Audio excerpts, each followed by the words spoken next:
Delighted to be joined today by the Secretary General of the United Nations, António Guterres, as well as His Excellency, the Prime Minister of Jamaica, Andrew Holness, and His Excellency, the Prime Minister of Canada, Justin Trudeau, who are here to talk to you about the high-level event on debt and liquidity. Before we start, just a few ground rules for those joining us virtually. Please keep your microphones muted when you're not speaking. If you have a question, please put your name and the name of your media outlet on the chat. And lastly, interpretation is available from French to English, and you should have received details to access it. For those in the room, you can use your ear shells. So we will start with opening remarks, and then we will take a number of questions. Secretary General, sir, you have the floor. Thank you very much. Ladies and gentlemen of the press, good morning, good afternoon, or good evening. Today's meeting is aimed at preventing a debt crisis that would have the greatest impact on the poorest people in the most vulnerable countries. But the impact will not stop there. It cannot be confined to any region or category of country. There have been credible forecasts of losses of global output in the trillions of dollars. And the United Nations has been warning of this crisis since the start of the COVID-19 pandemic a year ago. Not enough has been done to support those countries, many thousands of countries, that are at highest risk. We are already in the worst global recession in 90 years. We cannot walk head-on, eyes wide open, into a debt crisis that is foreseeable and preventable. Many developing countries face financing constraints that mean they cannot invest in recovery and resilience, nor can they access the vaccines that provide the fastest route out of the pandemic. A global vaccination gap threatens everyone in developing and advanced economies alike. Developing countries urgently need access to additional liquidity to respond to the pandemic and to invest in a sustainable and inclusive recovery. And today we are united in calling for urgent, bold and decisive action. And I commend the strong leadership of Prime Ministers of Canada and Jamaica, who have been vital partners in this process. The old rules simply do not apply. We need to change the rules, putting people and livelihoods at the center of the decisions. I'm encouraged by the growing consensus around the need for increased liquidity through the issuing of special drawing rights by the International Monetary Fund 1 year after we first called for this. And I renew my call for the voluntary reallocation of unutilized SDRs to support vulnerable developing middle-income ones. And we also need to see far bolder steps on the three-phase approach to debt that we have advocated from the start. First, a moratorium on debt payments. Second, targeted debt relief. And third, reforms of the international debt architecture. Fresh financing by international financial institutions, the G20's Debt Service Suspension Initiative, and the Common Framework for Debt Treatments are welcome steps. But we must go further and faster. The DSSI must be extended into 2022 and made available to all highly indebted countries, including also vulnerable middle-income countries that might request it. The Common Framework must be complemented with initiatives and instruments so that participating countries are not penalized with downgrades to their credit ratings. Additional targeted debt relief will be needed. Options include debt swaps, buybacks and cancellations, and the private sector must be brought into the dialogue. In the long term, we need an international debt architecture that works for all, with agreed principles and restructurings that are timely and adequate. Ladies and gentlemen of the press, in a global pandemic, we cannot separate economics and health. We are in danger of emerging from COVID-19 with a two-speed world that is already starting with the unequal distribution of vaccines. If half of the world cannot access vaccines, there is a danger of successive waves of COVID-19 over the next few years. And this could undermine the effectiveness of existing vaccines with a continued devastating impact on lives, livelihoods, and the global economy.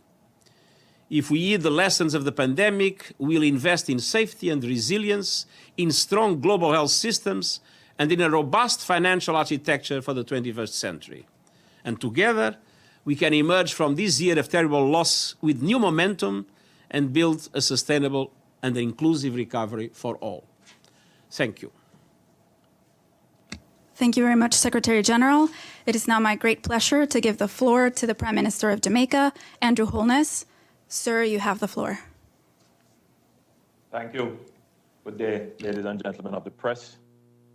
I am encouraged by the continued active participation in this important initiative on financing for development in the era of COVID-19 and beyond.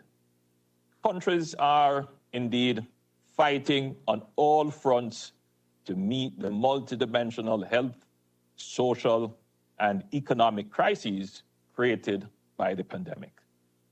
At the forefront of the challenges we face are those related to debt sustainability and the need for increased liquidity. The elevated debt risk that confront developing countries, particularly those that were already grappling with high debt burdens, require urgent action by the international community. We therefore welcome the efforts made by the G20 to establish the Debt Service Suspension Initiative, the DSSI, which has been extended through June 2021. However, we urge that it be further extended to at least the end of this year and ideally to the end of 2022. While recognizing that many low-income countries are at high risk of debt distress, there are several middle-income countries that are also at risk. Whether they too will fall into distress depends on the depth and duration of the impact of the pandemic. Small island developing states, which are heavily reliant on tourism and remittances, are particularly vulnerable. We therefore call for an expansion of the DSSI to include vulnerable middle-income countries that request debt forbearance. Private creditors play a much more prominent role today in relation to sovereign debt issued by developing countries. We must, therefore, engage them and the credit rating agencies within the context of our deliberations on debt sustainability if we are to get more countries to participate. There are significant signs of progress on the liquidity front, and I'm pleased to note the support being shown to our call for the IMF to issue a new allocation of SDRs, as was done in the 2009 global financial crisis. At the systemic level, we continue to see the need for the establishment of a sovereign debt resolution mechanism. This will provide a framework within which sovereign debtors and their various creditors can collectively negotiate restructuring agreements in an orderly fashion, subject to agreed rules and procedures.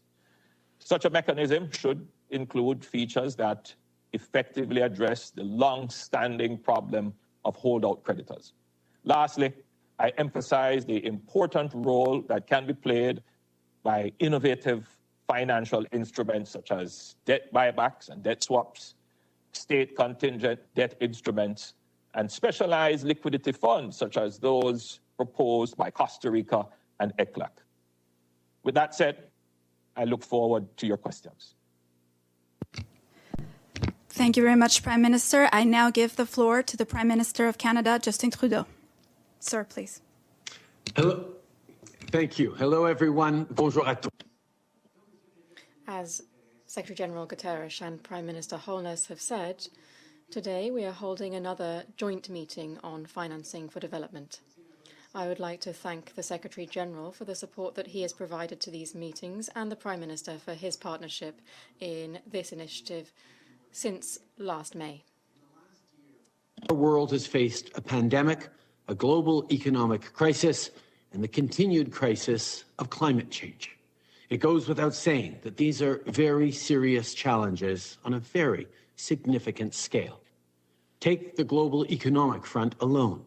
Several countries have already defaulted. A significant number of emerging economies face serious fiscal challenges, and many developing countries are in debt distress. This comes on top of the economic effects of ongoing emergencies like climate change, which have only been made worse by the pandemic. As a world, we cannot afford to turn away. Instead, we must learn from this crisis and together set ourselves on a better path. Last year, Canada held a high-level meeting with Prime Minister Holness and Secretary-General Guterres to define our global response. Today, we are continuing this effort. Our meeting focuses on 4 broad themes: improving global liquidity, extending and expanding the scope of debt relief, carrying out wider debt relief reforms, and addressing eligibility for international aid. Our conversations today will also inform the important discussions that will take place in the forthcoming spring meetings of the IMF and the World Bank and within the G20 and the G7. Building back better from this pandemic means creating good jobs and growing clean, resilient economies. It means ensuring that the legacy of this crisis isn't one of rolling back progress for anyone. In fact, on that front, earlier this month, Canada launched a new task force on women in the economy to ensure that no one gets left behind, because a better future is one where everyone has the chance to succeed. Canada wants to find real solutions that will help everyone, including the most vulnerable in this world, to recover from the crisis. Together, in meetings like this, we can continue to build a more prosperous future for all. We'd now be pleased to take your questions. Okay, we will now turn to questions. A reminder to please try to stay on topic. And the first question will go to Edie Lederer from the Associated Press. Edie.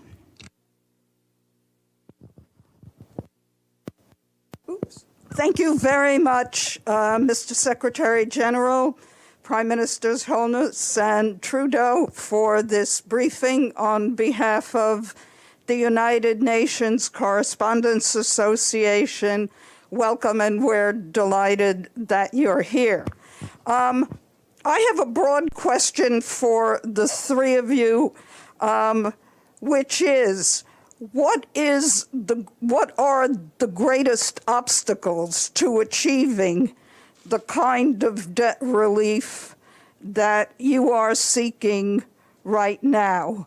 Is there a realistic possibility that what you would like to see will happen? And for the Secretary General, I couldn't let this opportunity go without asking him one question about one of the real serious crises of the day, which is the escalation of killings in Myanmar. It appears that the military leaders in Myanmar are deaf to the many international calls to stop the violence and restore democracy.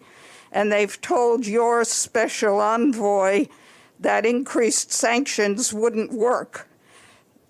They don't care. They've lived with them before. So what realistically can the international community do to try and end the violence and restore democracy? Thank you.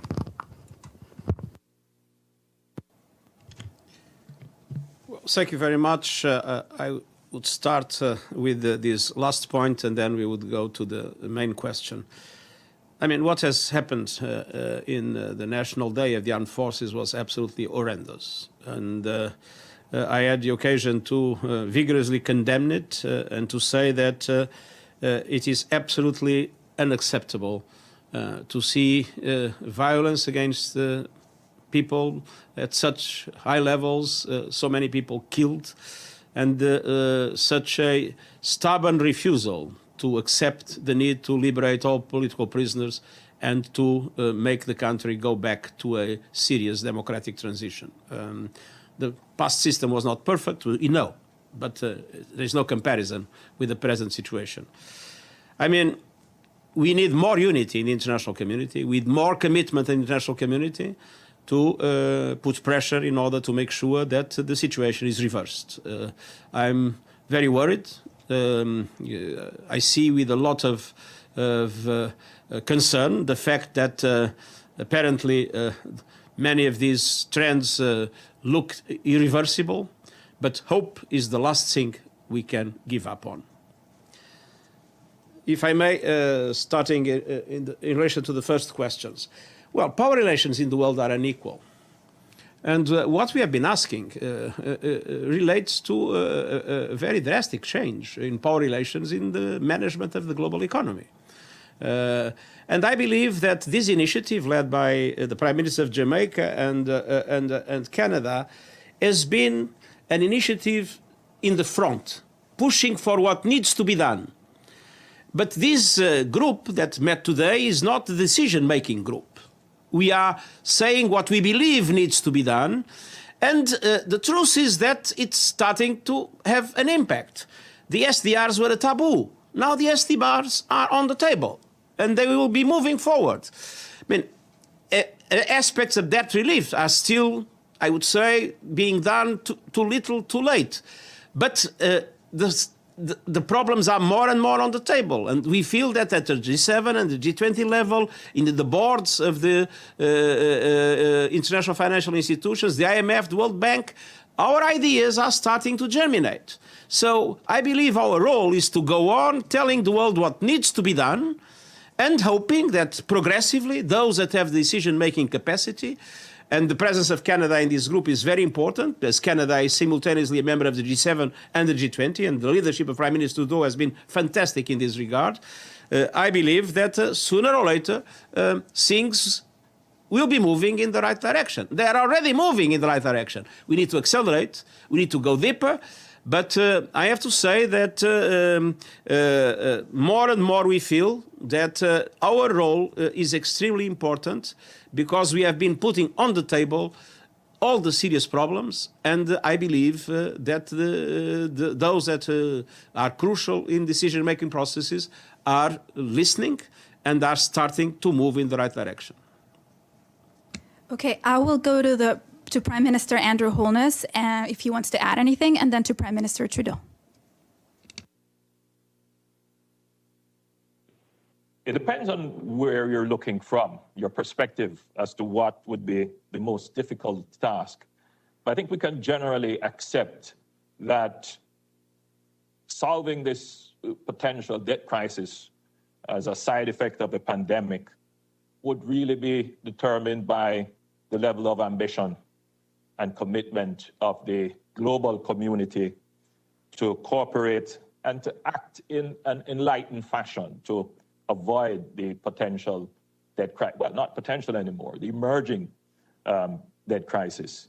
So from a developing country point of view, a middle-income country point of view, where private commercial debt is playing a much greater role in our sovereign debt obligations, a major hurdle would be to find ways of incorporating the private sector in this global initiative. Thank you. Prime Minister Trudeau? Thank you. I think it is human nature that in a time of crisis, people want to sort of hunker down and hope the storm blows over. We're not well adapted to global crises. Decades of lack of sufficient action on climate change shows how difficult it is to coordinate and work together to do meaningful, significant shifts when a crisis seems so large and in some cases so far away. So there continues to be this instinct, even around this pandemic, which is undoubtedly a global crisis, a global problem, that people are hunkered down and trying to solve it locally without really understanding that until we solve it globally, there won't be a solving of it locally, not for real. So the meetings that we've had, the leadership that António and Andrew have demonstrated in this initiative, are all about setting the table and putting forward the right conversations so that we're developing the necessary tools to ensure that we get through this, not just as a health crisis, but as an economic crisis as well, all together. And as the conversations continue in the international financial institutions, in places like the G7, the G20, the G7 finance ministers just met a few weeks ago and had some strong forward movement towards this as well. We are seeing things come together, and we will be ready with solutions as the attention of the world says, oh, we really got to deal with this. Well, that's what we've been working on over the past year with a wide range of very strong voices. Thank you. We are now going to Catherine Levesque from the Canadian, La Presse Canadienne. Please. Oui, bonjour tout le monde. Good morning,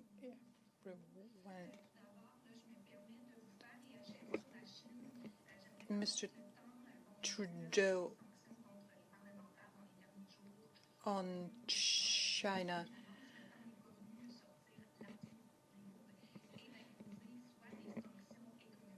Was that including the heavy industries, such as, for example, in Xinjiang, etc.? The interpreter apologizes. The sound quality is very low. Of course, we take the human rights situation throughout the world very seriously, including and in particular nowadays in China. And we did take action, not alone, but together with our allies. And I think we will acknowledge that this multilateral work brings together various forces and helps us rise up to the challenges. And that's a way of them moving forwards. So we are taking protective measures to help our companies, sanctions, to deal with the exploitation in Xinjiang. And we continue to work in parallel, in partnership with allies throughout the world. Very strong in our defense of human rights and are highlighting our concerns for what's going on in Xinjiang. We have acted in a way that has giving extra support and ability for Canadian companies to ensure that they are not being involved in questionable supply chains from Xinjiang. But we're also, more importantly, working with our allies around the world to move forward on sanctions and on concerted, collaborated, coordinated approaches to really make the point that our concerns about what's going on there are significant and need to be responded to by the Chinese government. Juste une question de suivi rapide sur un tout autre sujet. In Quebec now, it's being said that there's a third wave. In your opinion, is Canada in the third wave, and how will this impact on the federal budget? For a long time, these variants have represented a real threat for the health of the Canadians and for everyone throughout the world. We hope, of course, that vaccination will continue to move forward increasingly fast so that we can protect ourselves against the third wave.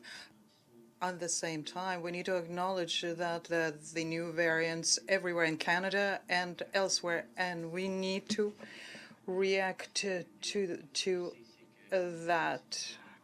The only thing I can say is that we're not out of the woods yet, and we have to be careful still. Got to go to a Jamaican reporter, Henry Balford, please.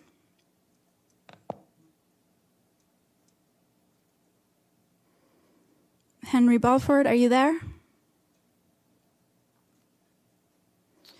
Okay, we'll come back to you. James Bays, Al Jazeera. Yes, can I ask all three, given the COVID-related issues that you've talked about, what now are the chances of the world meeting the SDGs? And if I could quickly follow up to the Secretary-General on Myanmar, what's your message to the generals right now? I would suggest that now we reverse the order. I spoke first in the last question. I think now it would be, if Prime Minister Trudeau was the last, he should now probably be the first, and then Yes, sir. Prime Minister Holness, and then I will in the end. I mean, we need to have some democracy here. Some democracy here. Okay. Okay. Mr. Trudeau, please. Thank you very much. I think, first of all, this crisis has shown us just how important it is to keep moving and indeed to accelerate on our adoption of the SDGs. These are all things that, even though global pandemics are not directly recognized, there is talk about health in the SDGs.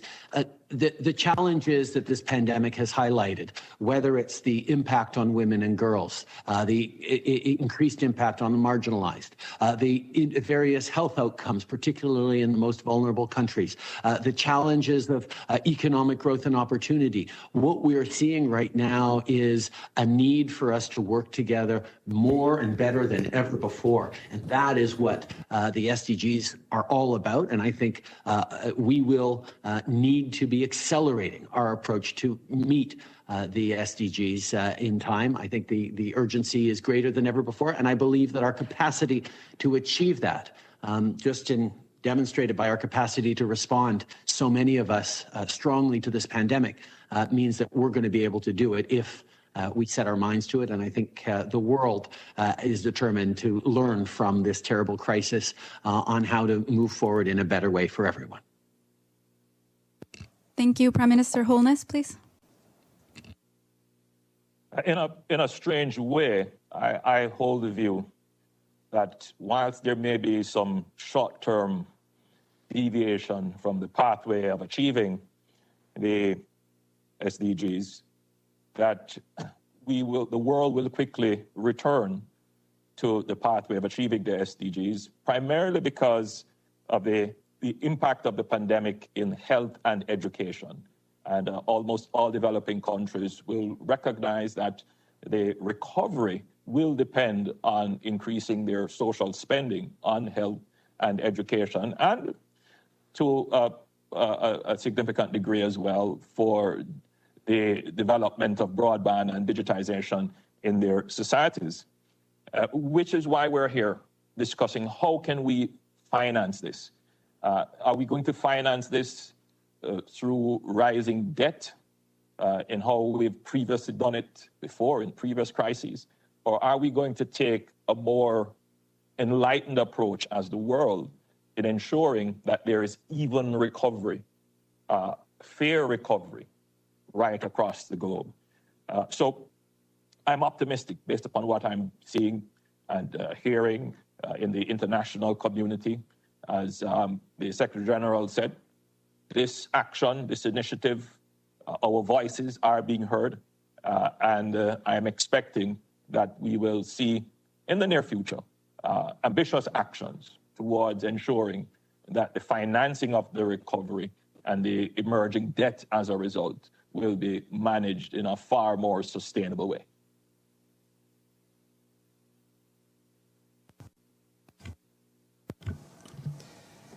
Well, we were not on track before the pandemic to make sure that we'll be able to implement the SDGs fully in 2030. And one of the reasons why the pandemic has been so devastating is exactly because we were not on track in many of the issues that would be a good prevention against pandemics and other threats of this nature. Now, we are spending globally trillions and trillions of dollars. Probably we'll be reaching 20 trillion at a certain moment.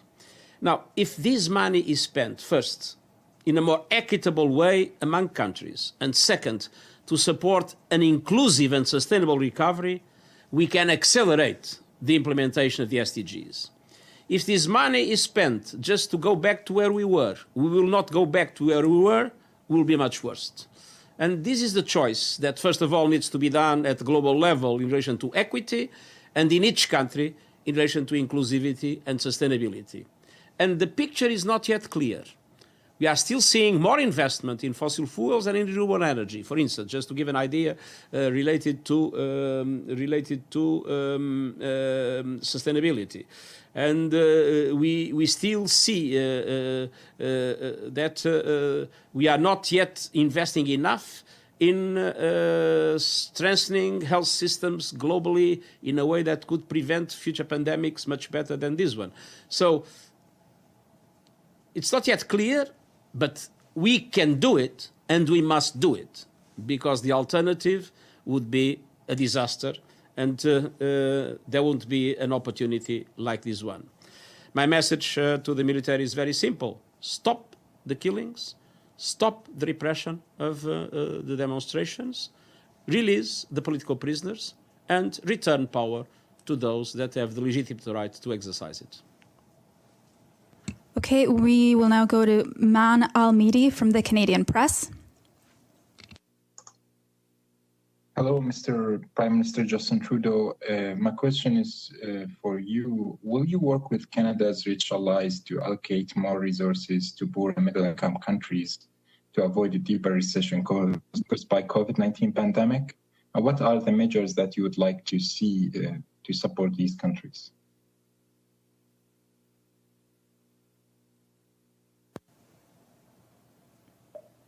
Yes, not only will we do that, that's exactly what we're here to do today.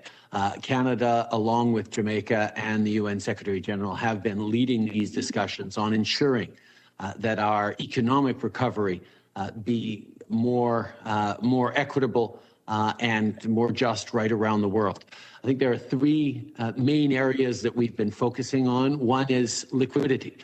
Countries need access to cash so that they can support their citizens and get through, and their small businesses, and get through this crisis. We've seen countries like Canada be able to, because we came into it with a very strong fiscal position, able to do a tremendous amount of things to support citizens so that our economy comes roaring back as quickly as possible. Not every country is able to do that, and it is part of our own domestic self-interest to see countries around the world succeed through this so that we can all get back to the global economy as best as we possibly can in a positive way. The second element is debt. We know countries are faced with crippling debt levels that we can all work together, but we need to establish a common framework to make sure that all lending countries are part of the solution, and as well private interests as well. And then we also need to look at access and eligibility to debt. As Prime Minister Holness has pointed out a number of times, there are middle-income countries that are not amongst the poorest in the world, but that are extremely vulnerable either to this pandemic because of their reliance on tourism, for example, or in generally to the crisis of climate change. They have higher levels of vulnerability, and we need to ensure that the international financial institutions are ready to support them as we move forward. And that's very much what the conversations that Canada is happy to be a co-leader on through this process. Thank you, Mr. Trudeau. Just a quick follow-up. China has just announced it's invited the UN Human Rights Council to visit Xinjiang. Does Canada want to participate in this? I think this is excellent news. It's something Canada has been calling for a long while now, but I will defer to the Secretary General, who has been leading the process, as we've seen recently, in getting independent observers into Xinjiang. As I had the occasion to say yesterday to the Canadian broadcasting system, we are seriously engaging the Chinese government in order to be able to have the mission of the Human Rights High Commissioner, and to make sure that that mission has no unacceptable limitations. So I hope that this negotiation will be concluded positively. Thank you. I'm afraid we only have time for one last question, and we'll go to Iftikhar Ali of APP of Pakistan. Please. Thank you. Although my question has been asked, but I will ask the Secretary General, who has used very strong words like decisive action to stave off the debt crisis. Sir, may I ask you what decisive action you are looking forward to stave off debt crisis of the developing countries? Well, what we have been discussing today are a number of very concrete things. First, in relation to the debt suspension initiative, to make sure that it is extended to 2022 and to make sure that its scope is enlarged to include those vulnerable middle-income countries. We just saw the dramatic situation of the small island development states, but there are other situations of vulnerable middle-income countries that also need to be addressed. The same kind of consideration in relation to the so-called framework for debt that is now being put in place, and the need to make it operational. Only 3 countries until now have applied. There is an important conversation that needs to engage the private sector, the credit rating agencies, all in order for them to come together and to allow for these operations to be successful. And at the same time, I think we need to recognize that beyond the debt relief that is necessary at the present moment, there must be a serious discussion on debt architecture and recognition that there are many gaps and many structural problems that need to be addressed, and that we need to bring all actors together to make sure that we move into a sustainable debt architecture in the future. Monsieur le Secrétaire Général, j'aimerais bien vous poser une question sur la... Secretary General, I'd like to ask you a question, please. Do you think the impact of COVID will be particularly dramatic for African economies? Well, it's clear Africa is, as a continent, the most vulnerable continent. It's in Africa that we can see the terrible combination of the impact of COVID with the serious development issues, security problems, conflicts that are continuing to rage, and the impact of climate change as well. So Africa's vulnerability should mobilize the entire international community for widespread support for the African continent so that it can recover in the face of COVID-19. Ask if the Prime Minister Holness or Prime Minister Trudeau want to add anything else before we wrap up, please.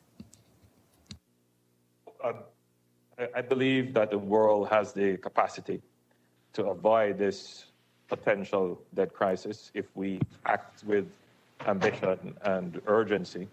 The idea of staving off the debt crisis, yes, it's about providing liquidity and a structure within which debt can be managed. However, it also relies heavily on changing the investment flows to positively impact the economies of developing countries. And that has to be a very serious conversation and consideration. Greater investment is also a part of the success equation. Secretary General, can I ask? Sorry. The international financial institutions are having their spring meetings in the coming weeks. The G7 is going to be meeting, the G7, the G20 is working together. We need all eyes to go not just to the vaccination challenges around the world, but also to the economic challenges around the world. We know that getting vaccines to everyone as quickly as possible is going to get us through this pandemic, but through to what? We need to make sure at the same time as we are focused on the health, we are also focused on the health of the global economy. And that means taking real action by leading countries around the world to recognize that it is not just in the global interest, but in their own interest to ensure a more equitable global recovery. We have the capacity to do it. We just need to develop the will to do it. And that's what we're working on all together. Okay, thank you very much. That's all the time we have. Thank you to everyone.